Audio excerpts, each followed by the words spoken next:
Hi. For this month's Thoughts on Leadership, I was thinking of a title called Being Connected, because it's like the whole world is connecting all the time these days through various social networking sites and all the rest of it. So I got to thinking about this because, you see, the baby boomer generation remember the days when the way they connected was they went down to, Lions, Rotary, Round Table, Junior Chamber, any of these sort of organizations, and you connected with your friends, or you'd go to a pub and you were, this is the pub that you'd always go to, and that was and it actually gave us an identity even in those days. And of course, the arrival of the internet has opened a whole new window, and in which people go into and they connect with people that they've never actually met. And they will spend time talking, sharing ideas and discussing things. And of course, it's also allowed them to reconnect with a whole bunch of people they've never connected with before. The trouble is that this generation think that's normal. They've never known anything different. These sort of sites have been available for a long time for them, and all their life, if you like. And so they sit at work and they start using the internet to connect to a friend, or maybe on Facebook or on MySpace or on LinkedIn or something like that. And then you get the baby boomers who see this as, well, hang on a minute, you should be at work and you shouldn't be talking to your friends and you shouldn't be connecting like this and you should be doing your job, and it's all these. So you're getting a conflict here between the two sides. And it was that bit that it gets interesting for me, because when I've been looking at organizations and talking to various people, I'm starting to find that there's a whole activity going on here that gets quite interesting. Give you a few examples, okay? Jane's been asked to do a job by her boss. She wants to go off and do a good job. She's thinking about it, and she wants, I want to approach this differently. She gets online. She sends out a message to all her friends on MySpace or LinkedIn or whatever and says, I've got this project to do. Anybody handled something like this before that's got a great idea? She gets about 6 people back saying, well, yeah, I did something like this and this is how I approached it, or what about doing this, or what about it? And Jane gets an inspiration, an idea, which she brings back into the workplace. An idea that may never have come if she hadn't have had that activity.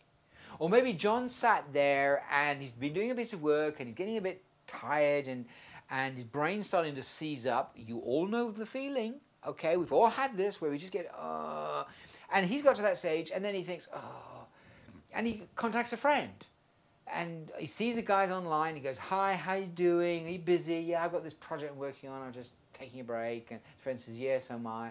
And anyway, you see down the pub on Saturday, and that couple of minutes break away clears his mind, and he goes back to work slightly invigorated. Or maybe he sat there worrying because he knows his mum's gone into hospital that morning, and he's waiting to hear what the results are, and he's trying to focus on the job, and then he sees his dad's online, and what's happened? His dad says, it's okay, your mum's been in, it's not a problem, it's not as bad as we thought it was. And he goes, phew.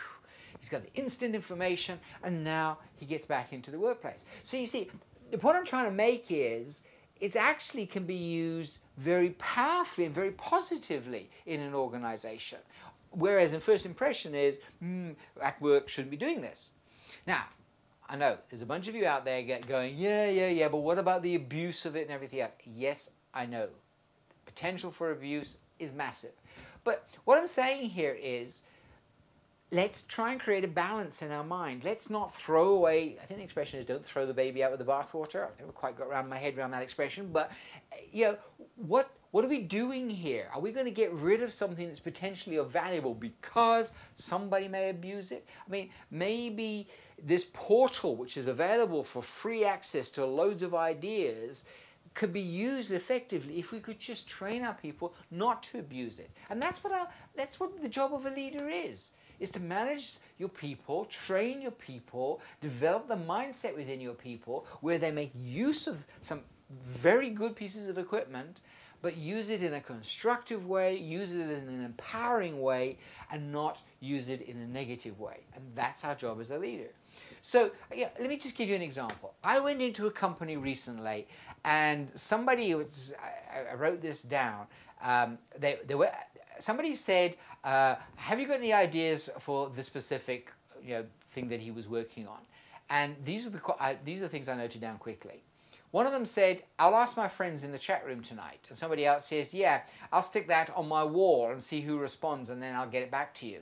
And someone else says, yeah, I know my neighbor is friends with a guy at XYZ company. I'll look at LinkedIn and see if they're connected.